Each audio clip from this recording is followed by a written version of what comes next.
All right, the circus is out of the Coliseum. All the other things are gone. That means we get to bring in the Madison Capitals back home and onto home ice. 6 games in March as we bring in the Director of Operations, Kim Chacos. And Kim, welcome back to the program. So nice to have you back in, and let's talk some hockey. The Caps are back home on Sunday. It's Star Wars night. What does that mean? Yeah, thanks for having me. Star Wars night is probably one of my favorite nights of the season. We actually bring in Star Wars characters to greet fans, and with the resurgence of Star Wars the last couple years with the new films and with Rogue One just coming out now, it's going to be super, super fun. We're going to have tons of Star Wars characters. They're just going to be walking around, so fans can go up to them, they can talk to them, they can get pictures taken with them. The only thing that we ask is you don't bring your lightsabers to the games.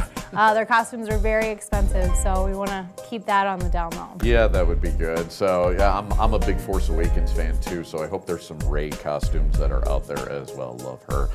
So going about putting on a Star Wars night, what's involved with all that? A lot of logistics? Yeah, it's kind of crazy. You actually get to talk with Lucasfilms, and you have to get approval to use the Star Wars name. And then there's a charitable component to it. Elsie Shaw Parent Fundraiser, or I'm sorry, Parent Scholarship Fund is going to be our charitable component that night. They're going to be doing a 50-50, and they also get a portion of some ticket sales. So there's always a charitable component when it comes to Lucasfilms and different teams across the country and probably across the world doing Star Wars nights.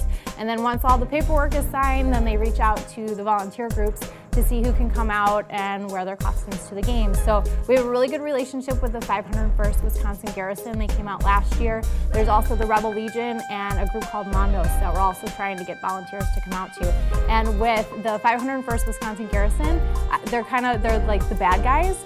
So that's the Darth Vader and the Stormtroopers, and then the Rebel Legion is the good guys. So like Luke Skywalker and guys like that. So now the bad guys and good guys, you get them both on skates and have them skate stuff like that. Are there rules that apply to what the characters can and can't do? Yeah, absolutely. So funny story, my previous team in the American Hockey League, we used to do Star Wars night every year, and we'd had the characters do games at intermission where they're slingshotted across the ice, and they drop the puck every game that they came out. Well, a year after I left my previous team, they had the same event, and Darth Vader came out to drop the puck and slipped on the ice, and his helmet and head flew off, and it was very dramatic. I'm sure you can Google it, it's online everywhere.